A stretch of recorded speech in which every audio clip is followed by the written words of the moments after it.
So, ayan, pag uwi ko, tulog yung love ko doon, ay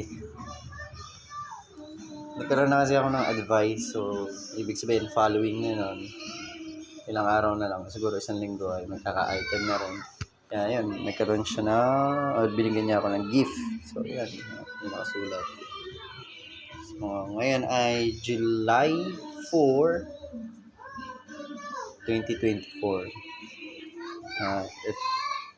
Di ko na-expect to, kaya tuwan-tuwa din ako nung nakita ko to. Surprise na surprise ko. So, ito siya. Buksan na natin. Naka-red ribbon pa. Naka-sticker pa. Made with love. Sealed for safety. Ano? Sirain na to.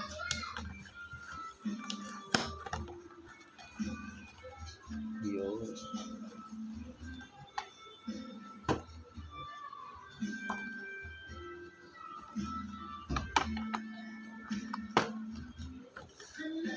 Yan.